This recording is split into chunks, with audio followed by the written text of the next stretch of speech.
श्री गुरुदेव दत्त. श्रीपादराजम शरणम प्रपद्ये. श्रीपाद श्रीवल्लभ चरित्रामृत अध्याय 6 पान क्रमांक 42. श्रीपादांच्या बाललीला. श्रीपाद आता 1 वर्षाचे झाले होते. म्हणजे काय तर ते जे चैतन्य होतं ते व्यक्त झालं. नाम आणि रूप त्या चैतन्याने धारण केलं किंवा त्याला धारण झालं आणि नामरूपाचं आता 1 वर्ष झालं होतं. चैतन्याचं 1 वर्ष होईल अशी संभावना आहे का? का नाम आणि रूपाची म्हणजे तो जो आकार निर्माण झाला, प्रकृतीमध्ये जी निर्मिती झाली ते 1 वर्षाचं झालं होतं. ते 8-10 महिन्यांचे असतानाच त्यांचे आजोबा बापन्नार यांबरोबर पंडित परिषदेस जात असत. पंडितांची परिषद, पंडितांची सभा, पंडितांचं संमेलन सगळं सारखं असेल का काही वेगळं असेल?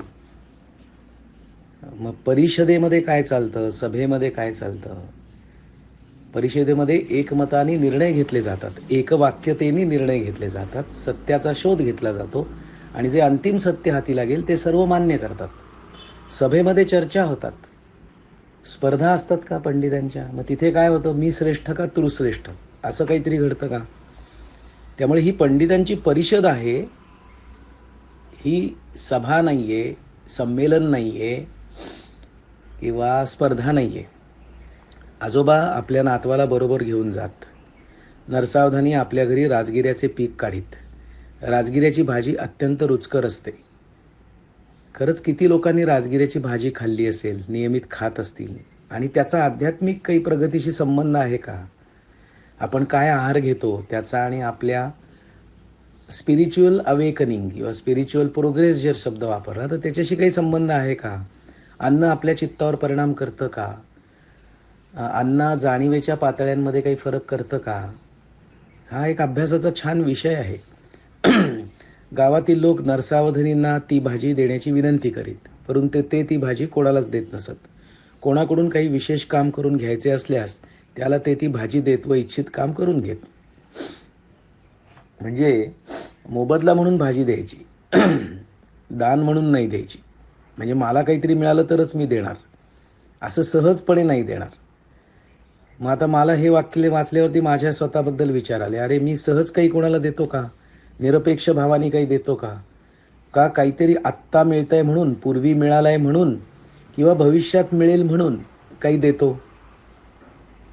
मग मी जे काही देत असेन देण्याच्या भावातून ते काहीतरी मोबदला पूर्वीचा, आत्ताचा, नंतरचा याच्याशी निगडीत आहे का? देणं सहजपणे घडत आहे असा मनात विचार आला. श्रीपादांनी एकदा आपल्या आईस राजगिऱ्याची भाजी करण्यास सांगितले. ती भाजीसुद्धा नरसावधानीच्या घरचीच त्यांना हवी होती, परंतु हे काम कठीण होते, कारण काहीतरी काम असल्याशिवाय ते द्यायचे नाहीत कोणाला. श्रीपाद लहान असताना स्वेच्छेने चालत नरसावधानींच्या घरी जात असत. त्यांच्या घरी शास्त्राविषयी चर्चा करीत, तसेच चित्रविचित्र लीला करीत. शास्त्राविषयी चर्चा म्हणजे काय? कशाला शास्त्र म्हणायचं? मग शास्त्र म्हणजे सायन्स का? कॉज इफेक्ट रिलेशनशिप का? मग धर्मशास्त्र म्हणजे काय? मग कसं वागावं याबद्दलचे नियम का? काय वागल्यावरती काय घडतं, काय केल्यावर काय घडतं याबद्दलची माहिती. शास्त्राविषयी चर्चा करीत, तसेच चित्रविचित्र लीला करीत. लीला कशाला म्हणायचं? बाललीला कृष्णाच्या बाबतीत ज्या आपण पाहतो त्या खरंच लीला होत्या का? आपल्या दृष्टीने, त्याच्या दृष्टीने लीला होत्या. पण इतरांच्या दृष्टीने काय होतं? कृष्णाचे सगळे बालपणीचे प्रसंग बघूया आपण.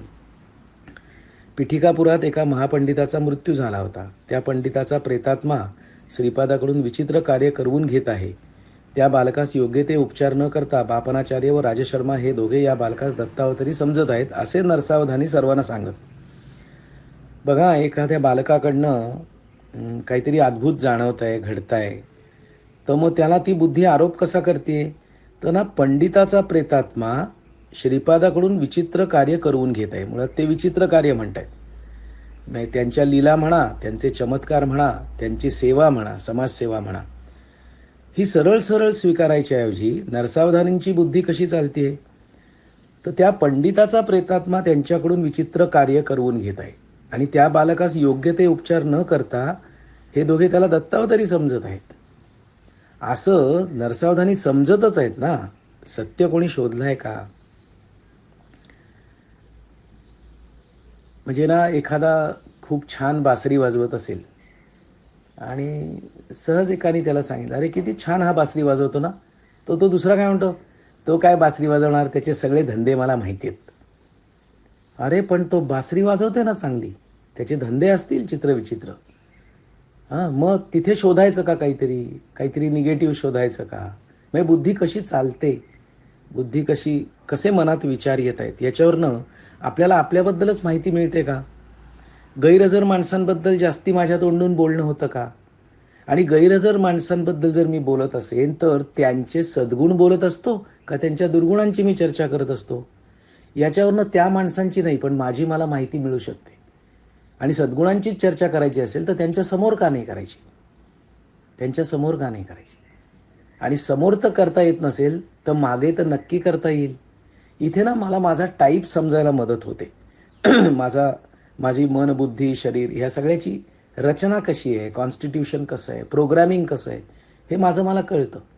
आणि मग या प्रोग्रामिंगमधून सुटका व्हायची असेल ना, तर जसं आम्ही इथे गुरुसेवा शिबिर नावाचं एक शिबिर घेतो, ज्याच्यामध्ये मी कोण आहे या प्रश्नाच्या उत्तराचा शोध चालू असतो आणि त्याबद्दलची प्रॅक्टिकल्स असतात. तिथे एक विषय असतो चर्चेला, आत्मज्ञानामधले अडथळे कोणते? तर त्या अडथळ्यांवर चर्चा होत असताना एक आत्मस्तुती हा एक अडथळा आहे आणि परनिंदा हा पण अडथळाच आहे. मग आत्मज्ञान होण्यामध्ये म्हणजे जे सगळ्या रोगांवरचं जे औषध आहे, सगळ्या समस्यांवरचं औषध आहे, त्यामध्ये दोनच अडथळे आहेत. एक आत्मस्तुती, ज्याच्याने मीपणा अधिक वाढणार आहे, अहंकार वाढणार आहे, दंभ वाढणार आहे. आणि परनिंदा, त्याच्यानेही अहंकार वाढणार आहे, दंभ वाढणार आहे, मीपणा वाढणार आहे. परनिंदा करताना भाव काय असतो? मी असा नाही, मी असा नाही, ते असे आहेत. म्हणजे पुन्हा द्वैत आलं, दुसऱ्यातले दुर्गुण पाहणं आलं आणि मग ज्याच्यावर सतत लक्ष असतं ते आपल्यात वाढायला लागतं. निसर्गाचा नियम आहे. ज्याच्याशी एकरूप होता तसे तुम्ही होऊन जाता, ज्याच्यावर ध्यान करता तसे तुम्ही होऊन जाता. म्हणजे आत्मस्तुती आणि परनिंदा हा जर प्रॉब्लेम असेल, आत्मज्ञानातला अडथळा असेल, तर उपाय काय असू शकतो? तर सरळ मनाने आत्मनिंदा आणि सरळ मनाने परस्तुती, मोकळेपणाने परस्तुती, मोकळेपणाने इतरांचे चांगले गुण मान्य करणं, सांगणं मोठ्या मोठ्याने, सर्वांसमोर सांगणं आणि स्वतःचे अवगुण व्यक्त करणं, दुर्गुण व्यक्त करणं, हा आत्मज्ञानाचा मार्ग असू शकेल का? आम्हाला आमची काही उत्तरं सापडलीत गुरुसेवा शिबिर टीमला आणि त्याप्रमाणे आम्ही जगायला सुरुवात केली, तर जीवनामध्ये शांती वाढली, मनस्वास्थ्य वाढलंय, स्वतःचा आणि इतरांचा त्रास होणं कमी झालंय. असं प्रत्येकजण विचार करू शकतो, शोधू शकतो आपलं आपलं सत्य. हा काही आग्रह नाही आहे हे बरोबर आहे असा, पण या दिशेने विचार करून प्रत्यक्ष कृती जर केली तर काहीतरी हाती लागू शकतं. जे आमच्या काही जणांच्या हाती लागलाय ते सर्वांना लागावं, असा भाव असेल याच्या मागे कदाचित. पिठिकापूर हे पादगया क्षेत्र असून पितृदेवतांचे प्रधान स्थान आहे. म्हणजे काय हे मला तसं उलगडत नाहीये. पितृदेवतांचे प्रधान स्थान आहे. मग बाकी ठिकाणी पितृदेवता नाहीत का? पादगयालाच फक्त आहेत का? प्रधान स्थान म्हणजे मग उपस्थानं पण आहेत का? आणि मग ती कशी जाणता येतात? पुढे म्हटलंय विगत आत्म्यांशी, म्हणजे विशिष्ट गती प्राप्त झालेल्या आत्म्यांशी संपर्क साधून संभाषण करण्याचे सामर्थ्य असलेले तत्ववेत्ते येथे राहत असत. पिठिकापूरला म्हणजे काय? कोणाशी संपर्क साधायचा आहे? सूक्ष्मदेहाशी का? विगत आत्मे म्हणजे काय? त्यांचं काय रूप असतं आणि मग त्यांचा संपर्क साधण्याची पद्धत काय असते? कोण संपर्क साधतं त्यांच्याशी? कुठल्या माध्यमातनं तो संपर्क साधला जातो? कुठली ती भाषा असते जे विगत आत्मे या जीवात्म्याला, शरीर धारण केलेल्या या जीवात्म्याला काहीतरी सांगू शकतात किंवा हा प्रश्न विचारतोय त्याची उत्तरं मिळत आहेत. आणि मग ते जे विगत आत्मे आहे ते काळाच्या पट्ट्याच्या वरून उतरलेत का? म्हणजे ते कालत्रयातीत अशा स्थितीत आहेत का की ज्यामुळे त्यांना भूत भविष्य वर्तमान सगळं आधीच कळतंय आणि ते ह्याला सांगतायत आणि मग हा ते व्यक्त करतोय. विगत आत्म्यांशी संभाषण साधून संपर्क साधून म्हणजे पहिला संपर्क साधायचे मग संभाषण करण्याचे सामर्थ्य असलेले तत्व ते राहत असत. श्रीपादांच्या शरीरात कोणत्या तरी महापंडिताचा आत्माच वास करीत आहे आणि त्याच्याकडून अगम्य अशा लीला करवून घेत आहे अशी धारणा पिठिकापुरममध्ये दृढ होत होती. बघा श्रीपादांच्या क्षमता लीला शक्ती या सरळ सरळ बुद्धी स्वीकारत नाहीये. काहीतरी ना वेगळंच असेल. हे असं कसं असेल? म्हणजे जे गौतम बुद्ध सुद्धा जेव्हा म्हणजे त्यांना ज्ञानप्राप्ती झाली आणि ते परत आले आणि भिक्षा मागत होते आणि स्वतःच्याच वडिलांच्या राजद्वारासमोरही ते भिक्षा मागायला लागले. त्याच्या वडिलांना खबर देण्यात आली की अरे मुलगाच आलाय भिक्षा मागायला. त्यावेळेला बाबा त्याला म्हणाले, ठीक आहे, झाल्या तुझ्या चुका, गेला संसार सोडून वगैरे वगैरे, मी अजूनही तुला माफ करायला तयार आहे. राज्य तुझी वाट बघताय, राजा हो आणि सगळं सुख वैभव काय एन्जॉय कर सगळं. तेव्हा गौतम बुद्ध त्यांना सांगतात की जो गेला होता ना घर सोडून, तो नाही आत्ता तुमच्या समोर उभा, तो नाही परत आलेला. त्याच्या वडिलांना ते कळलं की नाही कोणास ठाऊक, कोण महान व्यक्ती, कोण विभूती आपल्या दारासमोर आहे. कारण वडिलांना देहबुद्धी आहे, त्यांना फक्त ते नाम आणि रूप दिसत आहे, तो सिद्धार्थ दिसतोय आणि हा माझा मुलगा आहे, हे देहबुद्धीचा परिणाम आहे. म्हणून तू परत ये, कुठे ये, माझ्या राज्यात, आणि मी तुला हे सर्व देतो. हे अहंकार म्हणा, देहबुद्धी म्हणा, त्याला नाव काही द्या, असं काहीतरी त्या वडिलांचं चाललंय. आणि हा गौतम बुद्ध काय सांगतायत, जो गेला होता तो नाही आलेला.